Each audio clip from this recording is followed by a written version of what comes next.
Tantor Audio, a division of Recorded Books, presents Murder, Madness, and Love by Yolanda Renee, narrated by Piper Goodeve. Prologue. Black Widow flees Seattle.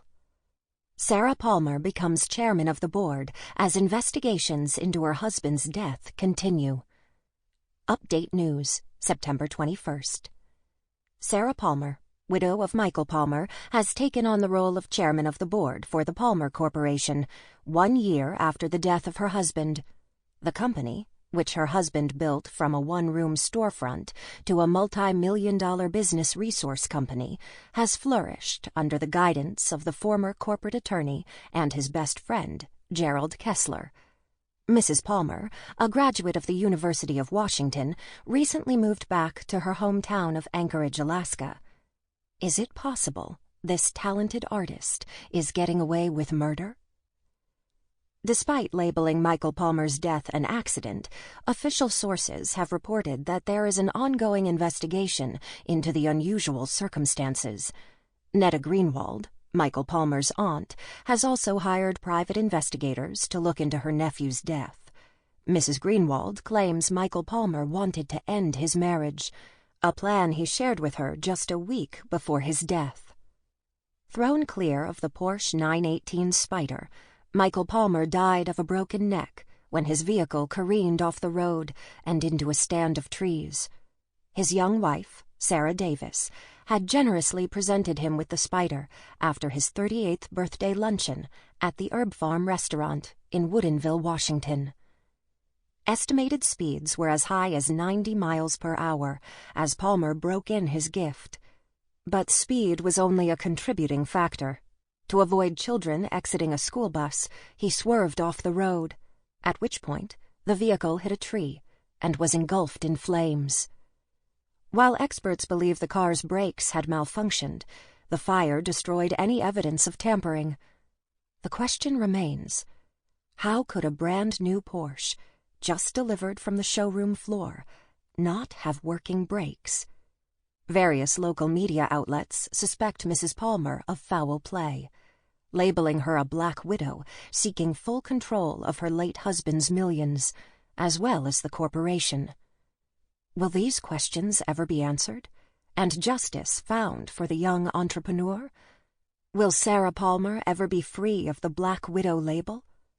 Police Detective Terry O'Connor believes that the evidence is out there, and that, while the case has gone cold, secrets never stay secrets forever.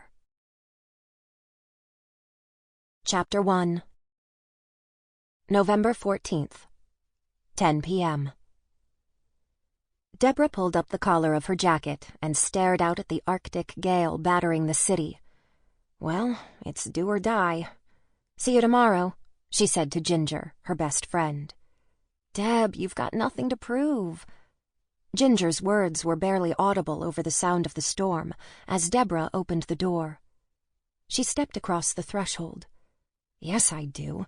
I have to prove I'm as tough as any Alaskan. Deborah waved and leaned into the wind, wishing she had listened to Ginger and bought that ugly parka. Instead, she braved the stinging wind and sleet, resolved that Alaska's elements would not beat her this time. Her mood quickly shifted from determination to irritation when the cold air tore at her clothes. Sharp fingers of ice brutally needled her in places familiar only with warmth. I hate this place, she grumbled.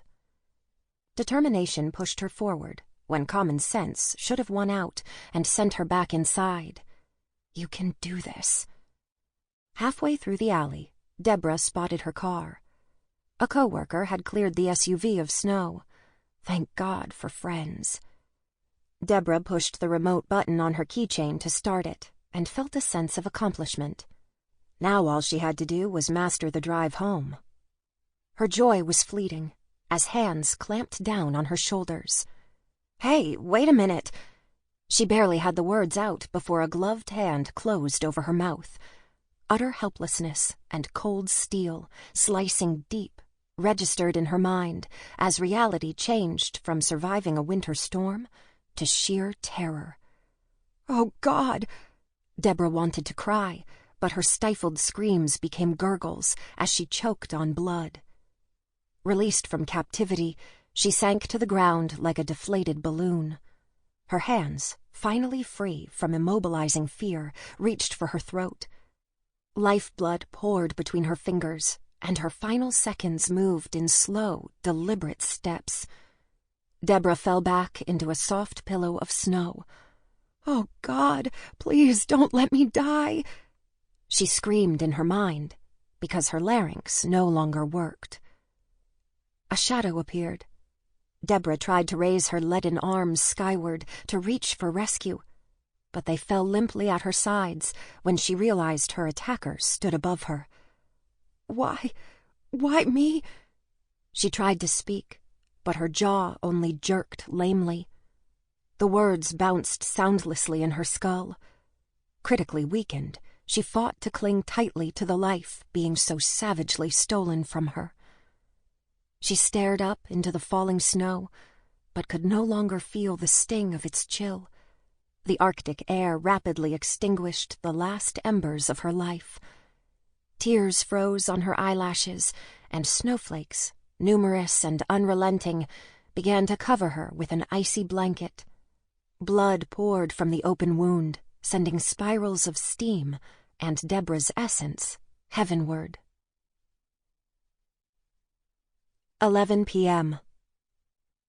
The falling snow, and its furious hurry to leave the heavens, mesmerized Sarah, and several feet had already fallen, making concentration difficult.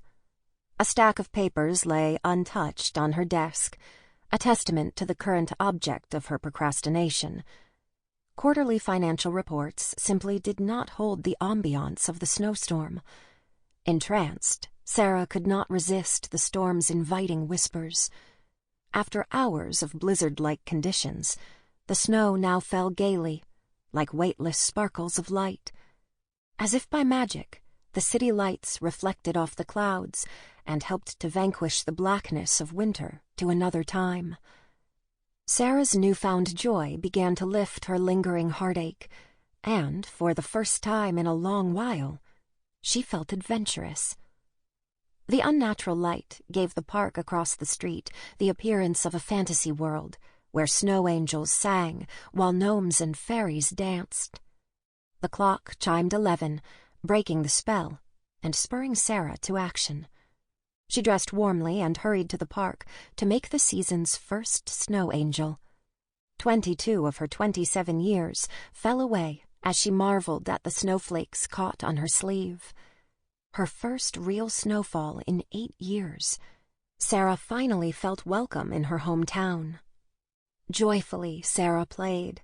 She fell back on the snow, waving her arms and legs to displace the snow around her body, and then jumped to her feet to admire the impression she had created. Pleased with herself, she smiled, gazed skyward, and opened her mouth to taste the cold, wet flakes. Wishing she had her sketchbook, Sarah carefully recorded the scenes on the canvas of her mind.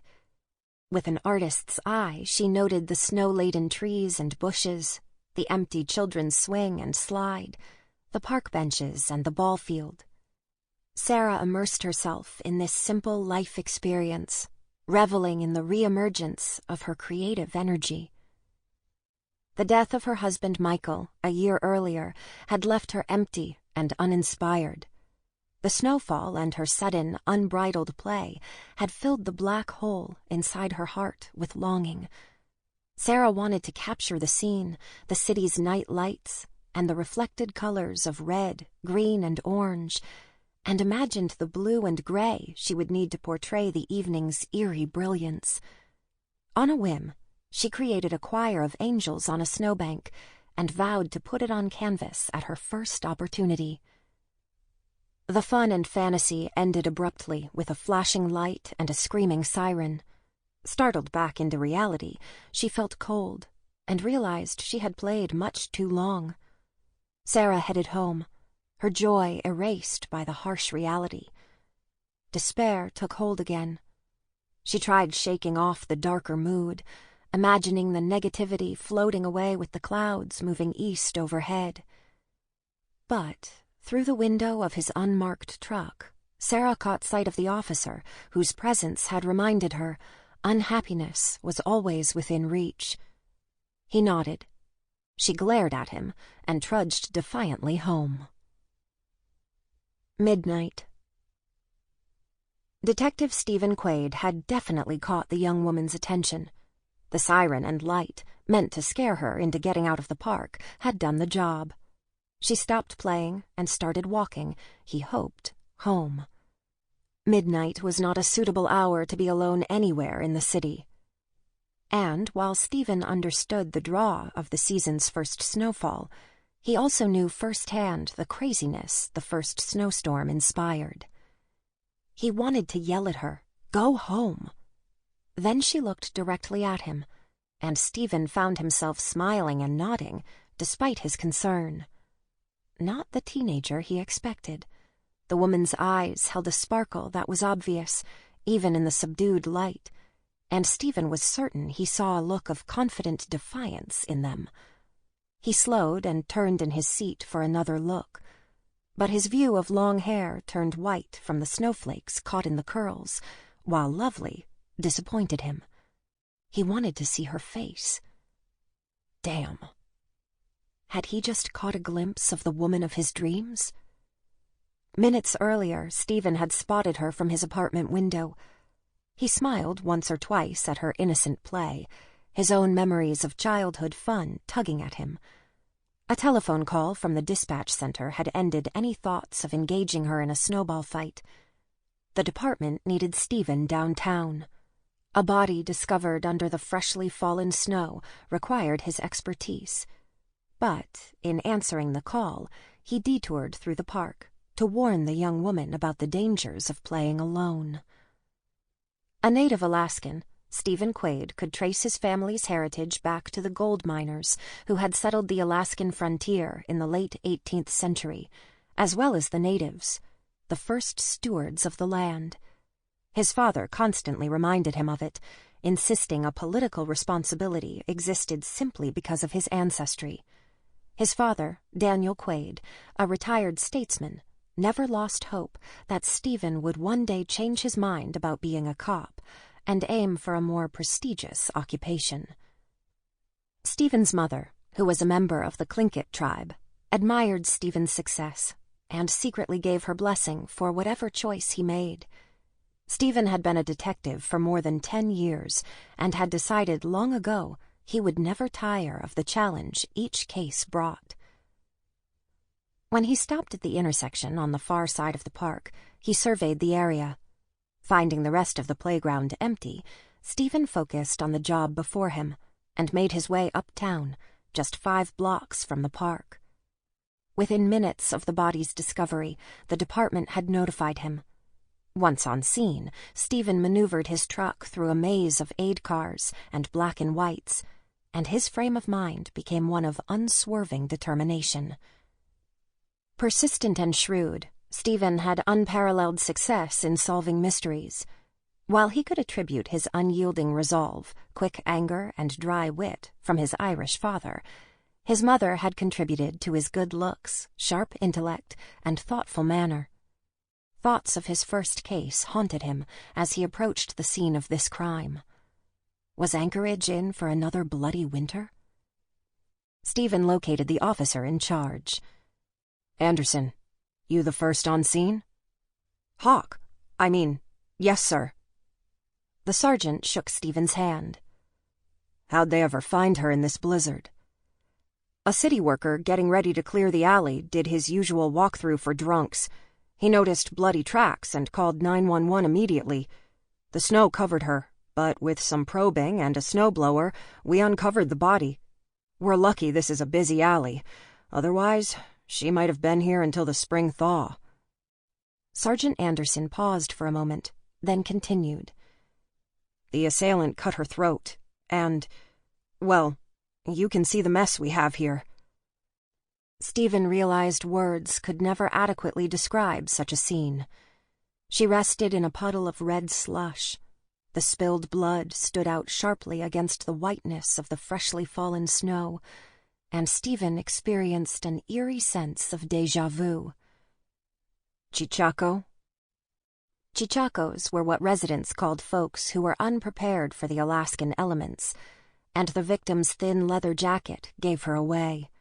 Seasoned residents knew better. Anchorage was a city of some 275,000 people. During the summer, many seeking adventure came to enjoy the novelty of the midnight sun. But when the termination dust, snow, on the surrounding mountains appeared in early September, a quick migration south ensued. Once the temperatures dropped drastically, they quickly lost their desire for adventure. Long, dark hours and biting cold took their toll, and Arctic storms gave witness to the ferocity of the weather. Steven knew that few Chichacos could survive nature's worst, which required serious determination, common sense, respect for nature, and a definite love for Alaska's uniqueness, traits few possessed. Yeah, Chichaco fits, Anderson confirmed. What else do we know? Steven asked. DJ Anderson, a 5-year veteran of the force, determined to make detective, was eager to please, so it didn't surprise Steven when DJ pulled out his notebook full of detailed notes. A native Alaskan from the Inuit tribe, and the first member of his family to graduate college, DJ worked harder than most. The victim is Deborah Johnson, a 28-year-old cocktail waitress. Anderson read from his notes. Married to Cole Johnson. They live in Wasilla and have 2 children. Employed by the piano bar since July. She left at 10 o'clock, 4 hours before the end of her shift, because of the snowstorm. Her purse and car keys were in the snow alongside her. She's still wearing her jewelry, and her wallet's full of cash, so the motive wasn't robbery. I have all of her personal details, because Chancey's been very cooperative. Oh, and the chaplain's on his way to inform the husband. Anderson handed Steven the victim's driver's license. Excellent. He read over the card. And the coroner. He should be here any minute. Steven stared intently at the body, his gaze consistently drawn to the victim's eyes. Her license told him they were green. Now they stared heavenward, a muddy gray reflection of the drab concrete buildings that sat like silent sentinels to her horrific death.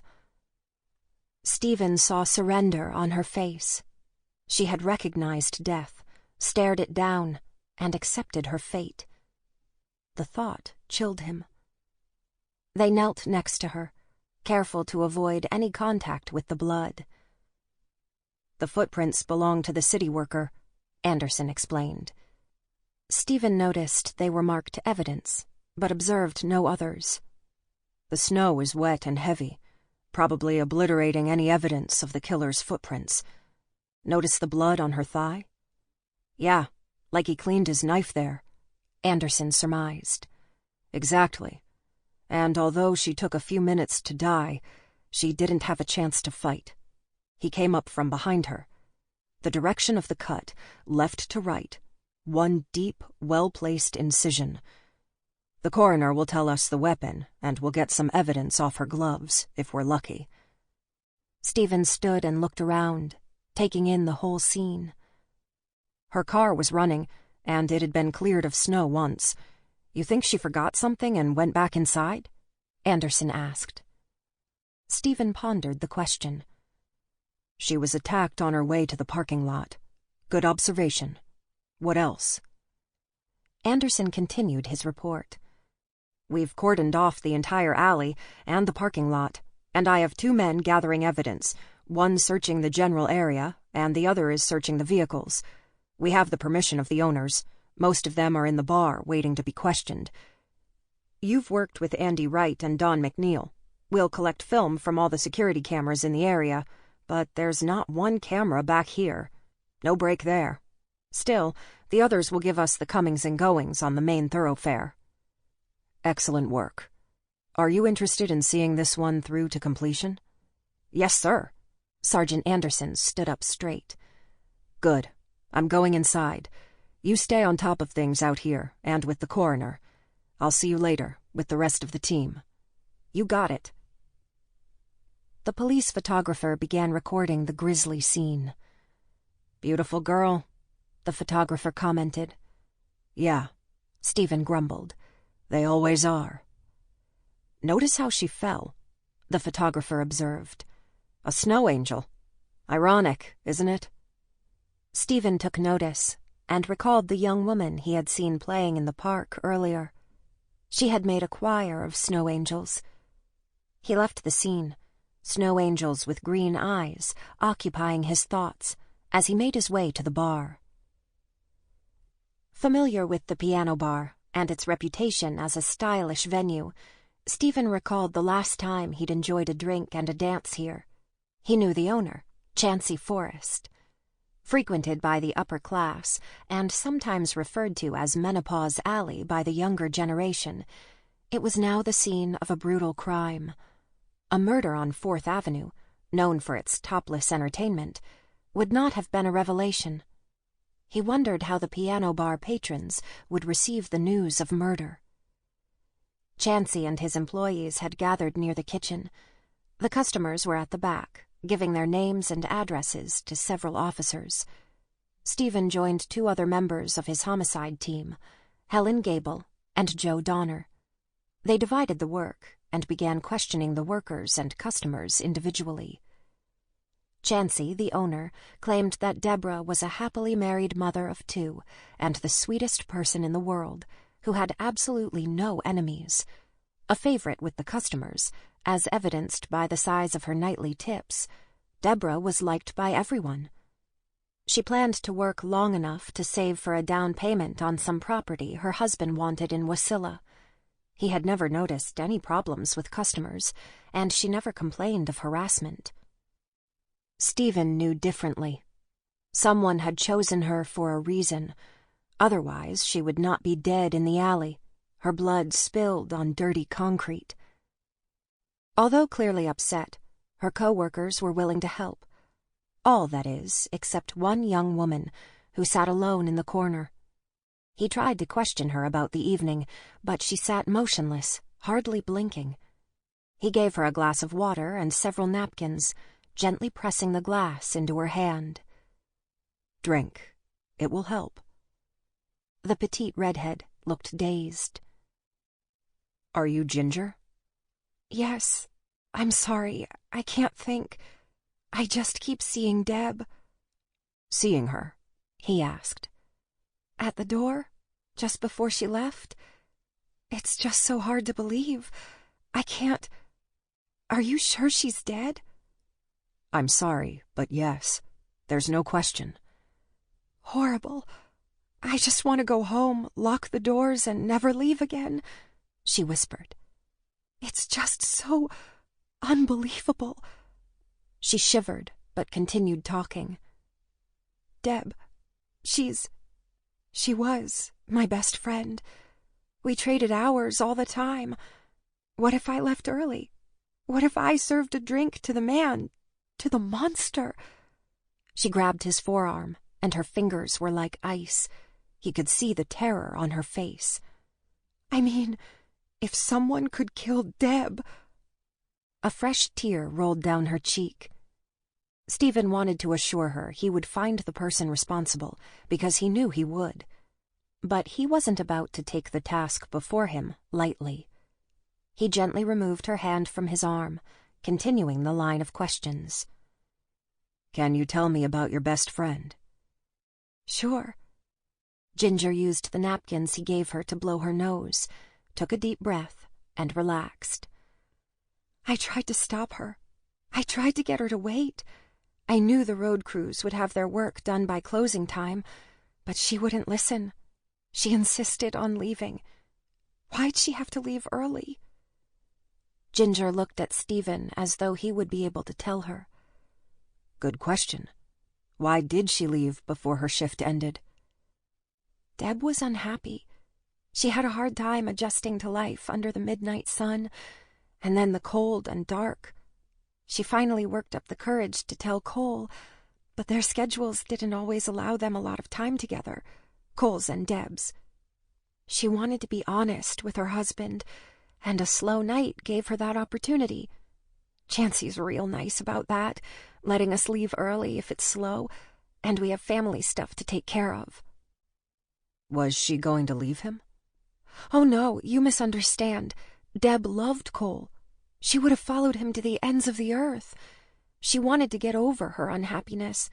She just wanted them to take some of the money they'd been working so hard to save and go home for Christmas. She just wanted to see her family. Homesick is all, but afraid to tell him. What made her afraid? She didn't want to disappoint him. She knew how much he loved Alaska, and she thought he'd know she hated it. What would have happened if he found out? I'm sure Cole would have understood. He'd have given her time. She'd only been in Alaska for 8 months. She just wanted to take the little ones home for the holidays. Oh dear, those poor little ones, she said mournfully, tears gathering again. Steven gave her another cocktail napkin and waited. Were you the last person to talk to Deborah? I think so. No, Jim. He spoke to her. He has a crush on her and would have driven her home if she'd asked him to. Which one is Jim? She glanced around the room and pointed him out. He's the guy at the corner table with his head in his hands. He's devastated.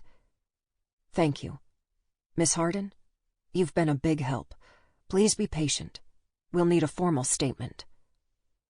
He moved to Jim's table. Pulling out a chair, he straddled it and stared coldly at the young man. Jim glared at him, his eyes red from tears. He blew his large nose on a used-up hanky and waited for Steven to begin. Steven looked him over. Average, pudgy, about 22 years old. His dark hair stuck out messily from under an Ohio State baseball cap, and the apron he wore had a variety of stains on it, some resembling blood. Quaid motioned another officer over. Son, can you give me your apron? The young man removed his apron, and the officer placed the heavily stained article in an evidence bag. You think I killed Deb? Honest, I didn't. Just routine. Jim, can you give me your last name? Lawrence. James Lawrence, sir. You spoke to Deborah before she left? Yes, sir. Just before she left. I cleared the snow off her car. She wasn't ready for this weather. I didn't want her out there in that blizzard. You cared about her. She worked hard, long hours, here and at home. She deserved a break. I don't think I've ever met anyone more determined. She just wanted to buy the land and raise her kids. When you were cleaning her car off, did you see anyone? Jim thought for a moment. No, sir. There wasn't a soul in sight. What about in the bar, right before she left? Anyone leave right before or after her? Steven asked, watching the young man closely. Mr. Jacobs. He's 60-something, comes in every day on his way home from his janitor's job and gets a shot and a cup of coffee. Nice guy. He couldn't hurt Deb. Besides, I think he teased the other girls till 10:30. Chancey let Deb go, but I should have driven her home. I never should have let her go out there all by herself. Jim rubbed his temples. You were in love with her? Jim blushed. No, not in love with her. I mean, sure, I liked her. We were both from Ohio, had a lot in common. I knew she was homesick. I had a bad case my first year, too. But Deb, she'd go out of her way to make you feel good, no matter how bad she felt. She cared about people. I admired her, but she loved Cole. Whenever someone here gave her a hard time, tried to make a pass at her or ask her out, she'd tell him she's married to an Army Ranger who served in Desert Storm, and he wouldn't be pleased to learn someone's harassed her on the job. That alone earned her the biggest tips. And when folks learned of her goals or saw pictures of those 2 little kids, well, Deb quickly earned the money for their new home. Special. That's Deb. Why do they always take the special ones? He rubbed his eyes. Sorry, son. I wish I knew. Steven gave Jim a minute to collect himself, but observed him closely. Sample complete. Ready to continue?